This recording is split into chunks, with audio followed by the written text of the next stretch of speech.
Yes, everyone, you know what time it is. It's your boy Jack here, and we're going to be brushing off the cobwebs of some of the scout reports that we put out over the summer because we have been talking a lot about maybe replacing a certain Richarlison. We talking a lot about how can we improve in certain areas, and of course, striker has been brought up a lot, even brought up as one of sort of the main positions that people would be going after, in this January winter window. And Santiago Jimenez reportedly has been connected to us, and we've been seen as one of sort of the front runners according to a lot of different sort of European transfer outlets out there. So I thought I'd maybe take a moment to give you guys maybe a quick picture, a quick scout report on who Santiago Jimenez is, and if we do take deeper interest in him, what he could actually bring to Tottenham Hotspur. And I also sort of want to quickly stress that I don't really try to, push out these sort of transfer rumors on the regular or on the daily, because I feel like they can be, exaggerated, and they can kind of be, tend to lead you down, the wrong direction with where kind of, Spurs are looking and where Spurs could actually be pointing their attention towards. So I kind of want to leave this more as just kind of an opportunity just to talk about who Santiago Jimenez is and whether you actually think he could be an ideal candidate for us to really pursue further at some stage to look at maybe an extra striker option. Santiago Jimenez, the Mexican striker, is 22 years of age. He will turn 23 in April. He's valued around 40 million euros, and so far for Feyenoord, he's played 52 matches. And last season, in the 2022-23 season, he scored 15 goals in the league and was able to pick up 5 in the Europa League, with only 4 starts in the Europa League, with scoring those 5 goals. In the 2023-24 season, he's off to a firing start with 13 goals in the league, as well as 2 in the Champions League. Now, before we take a look at some of his stats in the Eredivisie, I just sort of had a quick thought that maybe you guys can get into the comments and, give me a response to. What are your sort of thoughts on Eredivisie players in general at the moment right now? Because it seems like they've been sort of inconsistent in being able to adapt to the Premier League, the Bundesliga, or even whatever league they might be destined towards. And that sort of their productivity or just sort of their overall reputation and status, seems to have always been very high in the Eredivisie. But then you see a few different players, over the last few years, I would say, have really not met those expectations. One, they've actually moved to another league, or you could say a harder league. And I just sort of thought,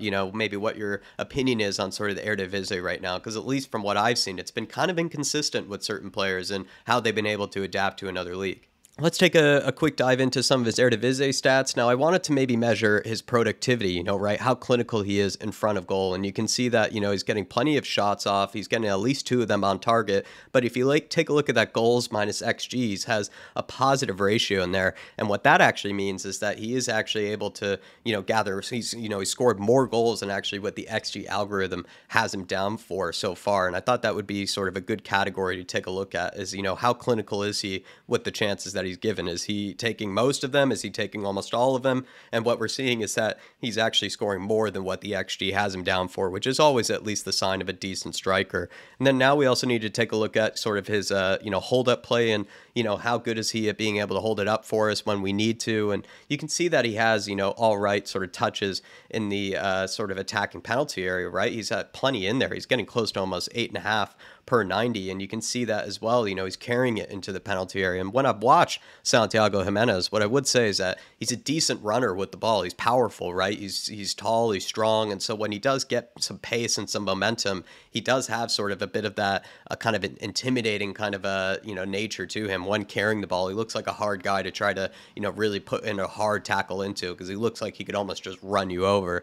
And so I would say he's not by any means the best dribbler, but it's something that he's not in any way bad at either. I feel like it's a part of his game that could be improved upon, but also is not so bad that you see it being something that's never going to really be improved on. I actually think he eventually will show to be a pretty decent dribbler for how big he is, and he's left-footed, by the way, too, anybody if you didn't know. So that also kind of makes him kind of more interesting or kind of fun to watch in that regard. And another sort of kind of a stat that I wanted to, or at least category, should I say, that I wanted to take a look at sort of was kind of his percentage of aerials won, or just sort of his overall aerial ability. And you see that it's pretty low when it comes to the Eredivisie, which is definitely a disappointment. And what I've seen is that he's decent in the air, but I've only really been able to watch him kind of in the Europa League and only been able to watch him in the Champions League. And he seems like a guy that if he needed to, you could get it launched up towards, because he's tall, he's strong, and he has that sort of aggressiveness and nastiness to him. But I wouldn't say that he's winning header after header. He's going to definitely lose some and win some,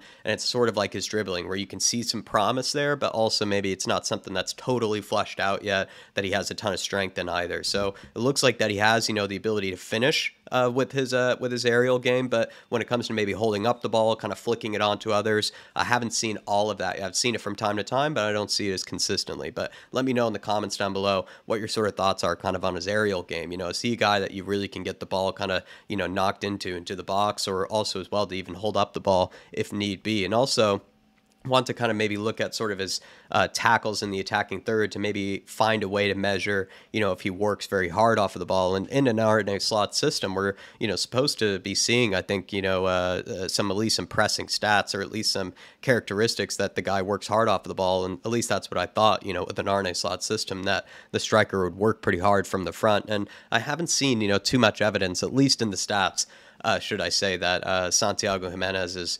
exactly a very hard-working striker off of the ball. I wouldn't say he's lazy, don't watch enough of him, but haven't seen, too many stats to reflect that, he's working especially hard, like maybe Sonny or even Richarlison or Kulusevski have in the front three. So it's something to also take a look at. And again, people who might know more about Santiago Giménez, let me know in those comments down below. What's your thoughts on sort of his overall work rate? Now, I wanted to also take a look at some of his Europa League stats from last season, comparing him to all other forwards in the Europa League. And you can see that productivity is up there again, right? He has decent goals minus expected goals again, where he's showing that he was bearing the chances that the expected algorithm had him to, but also he's bearing more than even what the algorithm expected him to. His shots on target actually go down a little bit and aren't as high as what you would see from other strikers, at least in the Europa League at that time. And also his shots total go pretty far down from what he averages in the Eredivisie, but that's actually to be expected, right? And this is where it's hard to always, really take, a lot from sometimes somebody's Eredivisie stats, because you see such a difference sometimes between what they're doing in, the league and the Eredivisie versus what they can do in the Europa League or any sort of European competition, where they're actually being met up with teams that are closer to their level, teams that are a bit more of a challenge for them, either in the attacking sense or in the defending sense. And so I kind of, if I were to ever look at sort of an Eredivisie player, me personally, let me know in the comments. I personally like to look more at sort of their European numbers, what they're producing in kind of European competitions, because I think that's a fairer reflection, or at least a closer comparison to what they might be getting more in kind of in the Premier League. Now, when you look at his overall hold-up play, decent numbers once again. You see actually the successful take-ons actually go a bit higher. Maybe there's more opportunities to try to take on his defenders when he's in European competition, a bit more space in behind, more green grass perhaps. He's still having some decent touches in the attacking penalty area. I believe in the Eredivisie from this season, he's getting around 8.5. Last season, the Europa League, he's getting around 5, which is definitely impressive. And also those carries into the penalty area are also high once again. So it shows that one, like I sort of brought up earlier, maybe a powerful runner when he does get that, ball in front of him, when he is able to sort of carry it, he's not an easy guy to take it away from, and he's still getting decent carries into the penalty area. His percentage of aerials won actually go higher up in the Europa League than they are in the Eredivisie. Again, can't really say that I watch him enough to really fully explain that. And also his tackles went up a bit higher in the Europa League than they were in the Eredivisie. That probably has to do with the fact that they have less of the ball in the Europa League than they would in the Eredivisie. I would imagine the Eredivisie, they completely dominate it,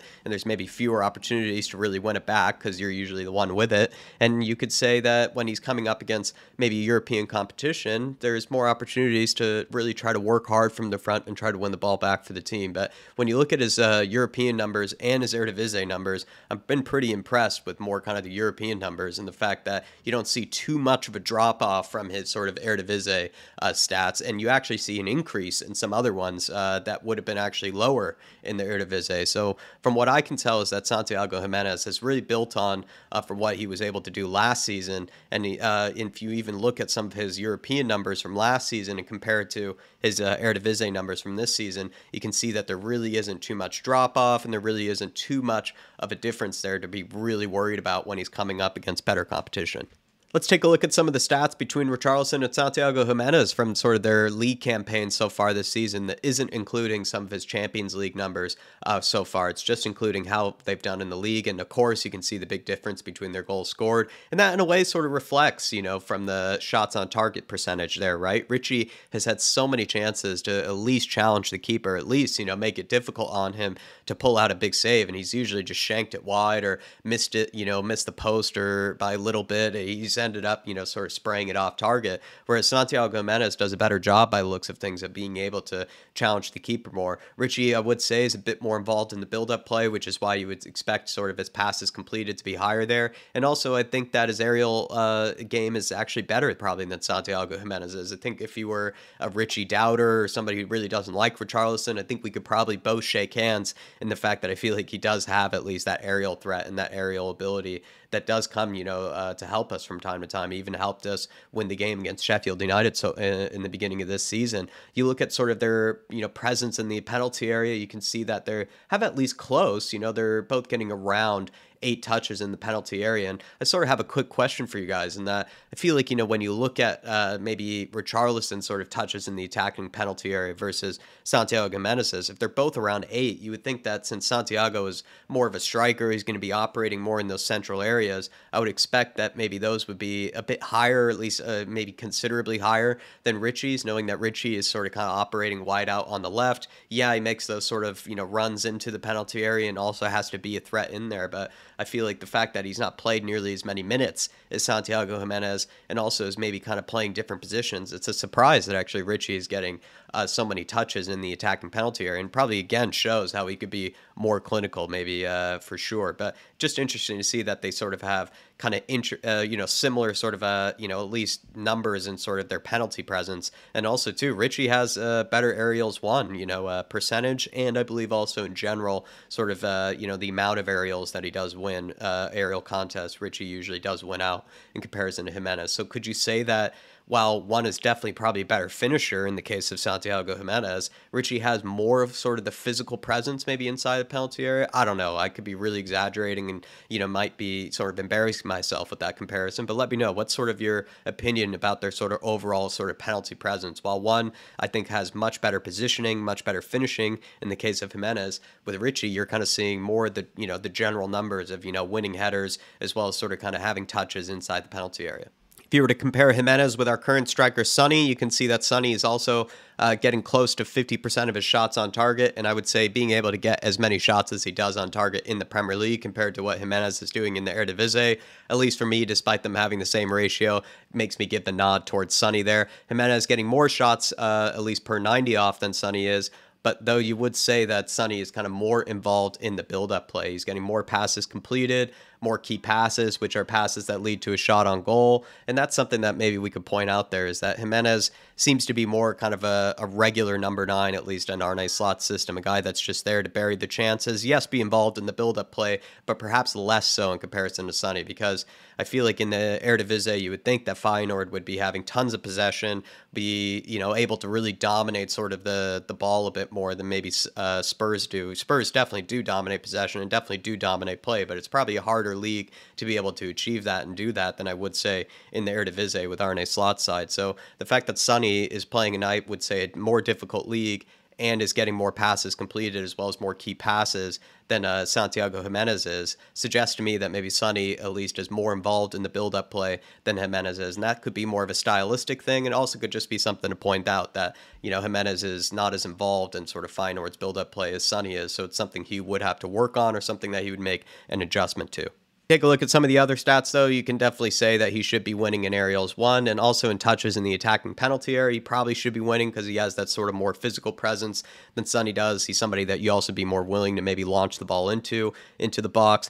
Successful take-ons, though, kind of close and kind of comparable, so maybe you can give Jimenez a bit of credit there that he's getting close to at least somebody who is as tricky as Sonny is. Sonny's averaging at least one successful take-on per 90. When you look at tackles and interceptions, how hard they are maybe working off the ball, at least that would be one way to maybe try to get a bit of a glimpse into it. Sonny's at least getting more challenges in than Mr. Jimenez is, at least so far this season in their respective leagues. Don't really know how to read into that because I feel like Jimenez is somebody that might struggle to sort of cover as much ground as maybe Sonny does. Sonny's really good at pressing off of the front because he's so quick, so hardworking, and he just can cover maybe more ground than Jimenez does. And also, too, maybe in Feyenoord's system or Arne Slot's system, the striker isn't as responsible for some of the pressing and trying to win the ball back as maybe other positions are. Now, if we were to summarize or at least not get so deep into the stats, let's just take a look at maybe what sort of strengths and weaknesses that I can gather when it comes to Mr. Jimenez. And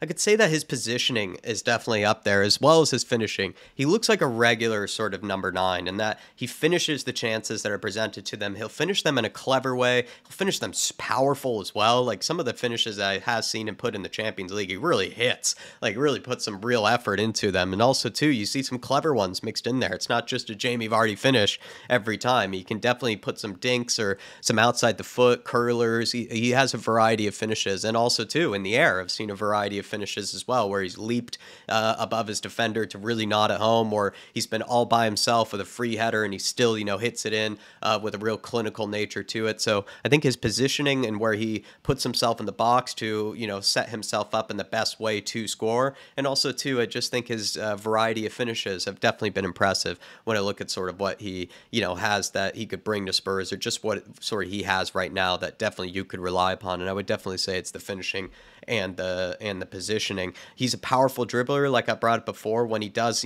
get turned and he is running at you, he has that sort of burst of acceleration kind of mixed with it. He's not really too slow that you would say a lot of players would catch up to him. I'm not saying he's super fast either, but when I have seen him get turned and when I have seen him spin his man, he's a powerful runner. He's a powerful dribbler with it, and he does have that strength, right? That because he's at least, I believe, 6 foot, Mr. Jimenez, and two, he has a bit of this sort of like kind of I don't know, like kind of gnarliness or sort of nastiness to him in a way that he sort of like is good at sort of like using his arms, using his body to really push away his markers. He seems to enjoy kind of the physical battles and the physical challenges with his defenders. So I think, those three things mixed together, the fact that when he does get turned, when he does get running at you, he's a powerful dribbler and he doesn't have always the worst touch either. And he does have that sort of burst of acceleration that's not always with sort of the bigger number nines. And then two, mixed with that strength, it's kind of a tough combo. And I feel like he has some definite attributes that straight away, if he were thrown into the Premier League, would be very useful. And it would be his finishing, would be his positioning, and it would be the fact that he is sort of a powerful type player for sure. When I look at some of his weaknesses, though, I can't say that I've watched him enough, like sort of in his own league, to really find any. When I've seen him in Europe, I think he's looked good, especially for somebody as young as he is. He has looked good.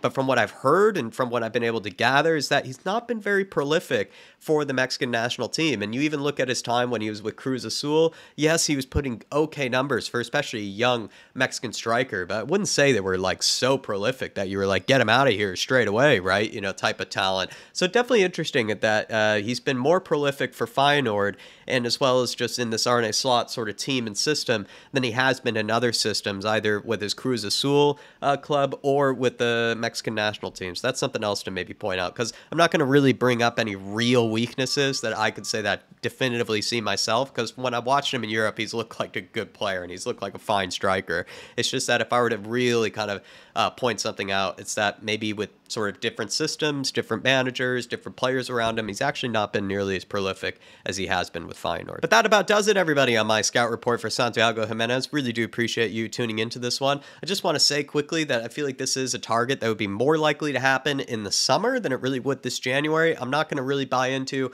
any sort of rumors that Spurs are going to be able to get him in this winter window, because he's got a lot going for him right now. He's off to a great start this season with Feyenoord. They're likely going to win the league, could maybe win a domestic trophy as well on top of that. And then too, they look like real challengers for the Europa League this season if they were to drop out of sort of their Champions League group. And if they get into the knockout rounds in the Champions League, also great, right? They're having a great season, Feyenoord, with Arne Slot. He's having a great season. Not a lot of reason for him to sort of abandon that mid-season to go to a different club. And it's also very rare that usually you see top performing players or strikers especially moving to a club kind of mid-season. But you could see it happen in the case of players with a real release clause, right? You have the guy Guirassy, of course, at Stuttgart, who does have a release clause that can be triggered this winter window. We even had the case with Pedro Porro last year where he had a release clause that could be triggered in the winter window. So if there were a release clause of some case with Jimenez, I could see it then being some way pursued in the winter. But that's the only way that I could see real top players, real top performing strikers come into Spurs or really any other team this winter window, is if there is some sort of release release clause of any kind that might kind of get the moves or the negotiations going, because it's usually rare that a big top performing player would leave their club mid-season. Usually it happens more kind of in the summer, that type of thing. But we'll leave you there, everybody. Smash that like button for me if you can. Leave a comment down below if there's anything you thought I might have missed, maybe any sort of opinions I might have had on Giménez that you thought were wrong, or maybe some added context that I should have brought into it. But leave it there, everybody. Come on, you Spurs. In the big Ange we trust. We never stop. I'll be seeing you.